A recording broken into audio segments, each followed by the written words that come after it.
Good afternoon and welcome to our discussion today. We are addressing a profoundly challenging question. Should parents be held legally responsible for their children's serious crimes?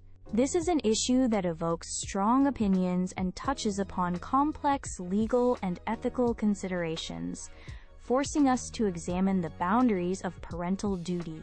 Joining us are Mr. David Chen, a former prosecutor arguing for such responsibility in specific cases, and Dr. Sarah Al-Jamil, a sociologist arguing against. Each will present opening statements, followed by rebuttals, a moderated discussion, and then closing arguments. Thank you, Ms. Reed. The question is complex, and no one approaches this lightly. The idea of holding parents legally responsible for their children's actions must be handled with care. However, I firmly believe that in certain, clearly defined circumstances of extreme parental failure, legal accountability is not only warranted, but essential for justice and societal well-being. My argument doesn't advocate for a blanket policy. I'm referring to situations involving gross negligence, a demonstrable and severe dereliction of the fundamental duty of care that directly enables a child to commit serious crimes. Consider parents aware their child has illegal firearms and violent intentions, yet do nothing, or those who consistently ignore clear warnings about escalating violent behavior without seeking help. This isn't about punishing struggling parents.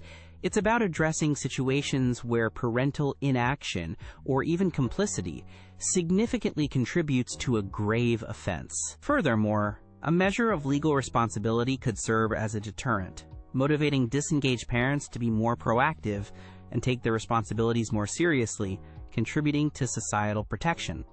Such accountability underscores the profound nature of parental obligations. And for the victims of these serious crimes, justice often requires a comprehensive look at all contributing factors. Acknowledging egregious parental negligence through a legal framework can be part of their healing.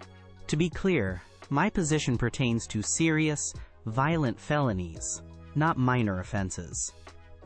It's about specific circumstances where a high threshold of parental failure, culpable negligence, or willful contribution is met. This is a targeted measure, not a broad brush. Thank you, Ms. Reed and Mr. Chen. While I share the deep concern for victims and the desire to prevent youth crime, I believe holding parents legally responsible is a misguided approach, likely to cause more harm. Firstly, such measures drastically oversimplify the complex causes of youth crime. A child's actions result from multiple factors: peers, mental health, societal pressures, and systemic disadvantages, not solely parental influence. Isolating parents as the primary blame ignores these broader influences, risking scapegoating rather than finding solutions. Many parents, especially vulnerable ones, do their best with limited resources. Secondly, such laws would disproportionately punish already struggling families, single parents, those in poverty, or those with their own unresolved trauma. Sanctions would compound their difficulties and instability, potentially fracturing families further. Thirdly, there's little evidence that punitive measures against parents effectively deter juvenile crime. Our focus should be on proactive, supportive interventions that strengthen families, not reactive punishment which often fails. Resources are better spent on early intervention, accessible mental health care, and educational support programs that have proven efficacy. Finally, and most concerningly, is the potential chilling effect. If parents fear prosecution, they may hesitate to seek help for children with problematic behaviors, thereby preventing timely interventions that could avert tragedy. Dr. Al-Jamil raises important points about complexity in vulnerable families. However, my proposal is not about blaming for every youthful wrongdoing or for all societal factors. It's about accountability in the most extreme and unambiguous cases of parental failure. Gross negligence doesn't refer to struggling parents, but those who consciously disregard clear dangers or actively facilitate a criminal environment despite having capacity to act. Legal frameworks can and must differentiate between unfortunate circumstances and culpable inaction. The concern for vulnerable families can be addressed by considering parental capacity, intent, and available support. The target is not poverty, but a severe dereliction of fundamental parental duties directly leading to serious harm. The scope is narrow, focusing on parental actions or inactions that are culpably negligent and directly linked to a serious crime. Mr. Chen emphasizes gross negligence, but I remain concerned about defining and applying such a standard fairly. Who decides what is, quote, gross? How do we avoid subjective interpretations or cultural biases? The line between a struggling parent and one deemed, quote, grossly negligent could become dangerously blurred. While Mr. Chen suggests legal accountability as a deterrent, fear is a poor motivator for positive parenting. True change comes from empowerment, education, and support, not the threat of sanctions. We want parents to engage because they feel supported, not because they fear prosecution. This fear can damage the parent-child trust, which is fundamental.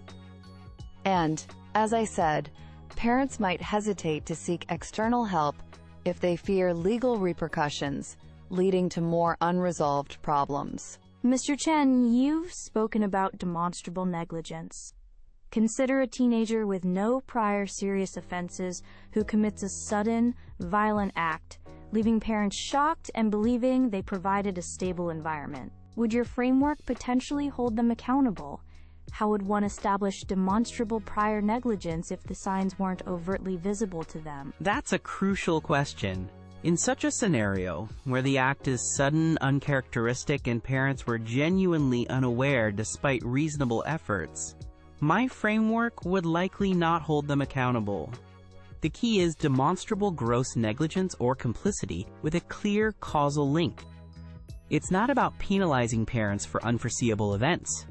The line is drawn by evidence of a sustained pattern of ignoring clear red flags, actively enabling dangerous behavior, or a profound abdication of basic duties in the face of known risks.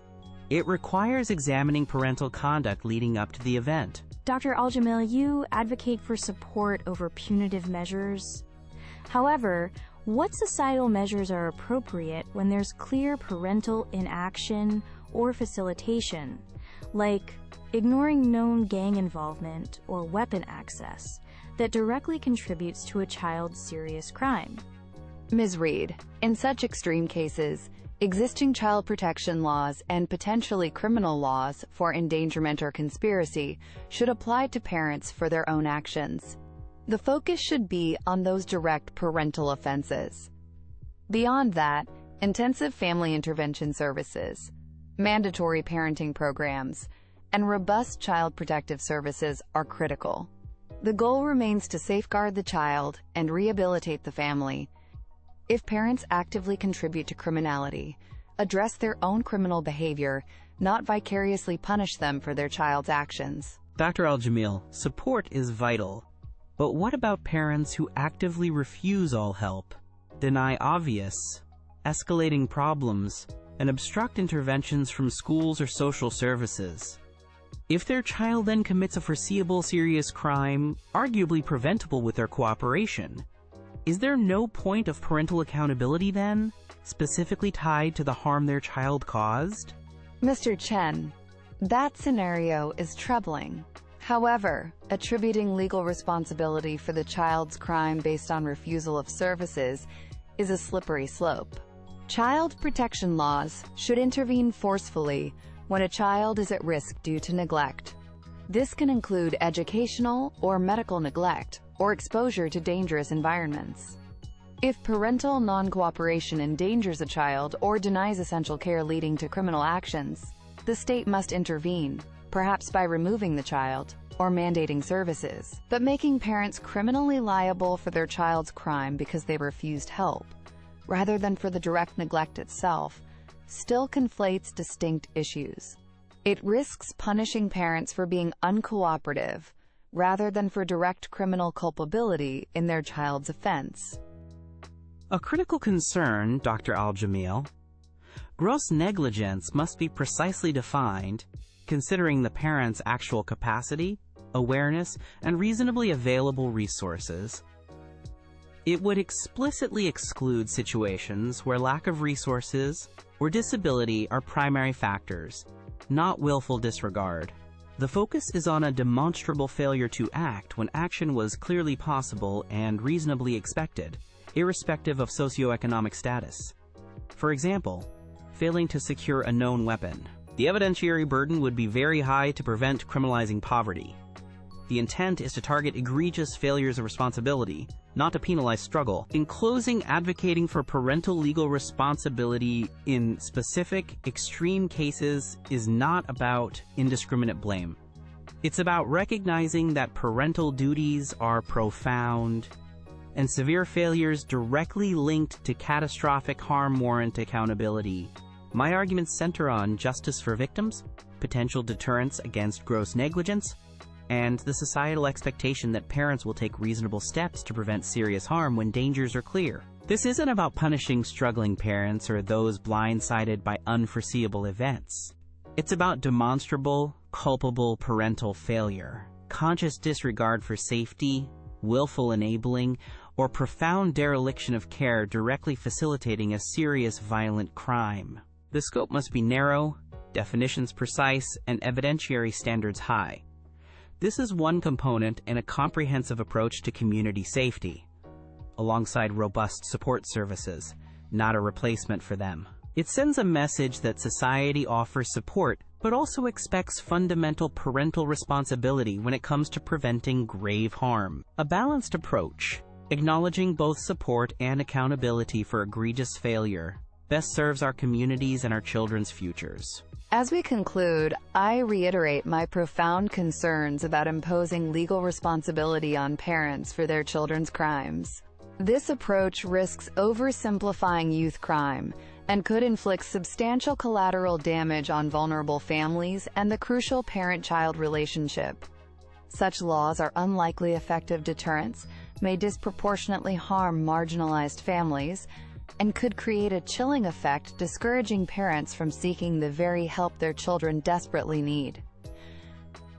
Defining, quote, gross negligence fairly is immensely challenging, fraught with potential bias.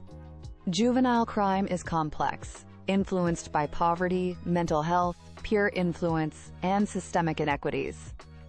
Blaming parents is often scapegoating, instead of tackling root causes that require systemic solutions.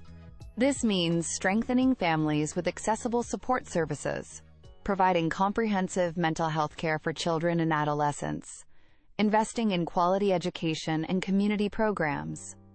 It means working collaboratively with parents, offering them tools and resources, not threatening them with prosecution, which breeds fear. Instead of punitive measures, let us champion approaches rooted in compassion, understanding, and evidence-based interventions that support both young people and their parents. This is the most promising path towards reducing youth crime and building healthier, safer communities for everyone involved. Thank you both, Mr. Chen and Dr. Al-Jamil, for your insightful and passionate contributions to this very challenging debate.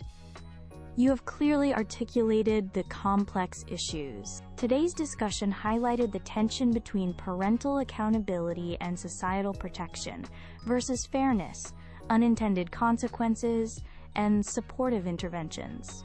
There are no easy answers to parental legal responsibility for children's serious crimes. We hope this debate provided deeper understanding and encourages further reflection. Thank you for joining us. This concludes our broadcast.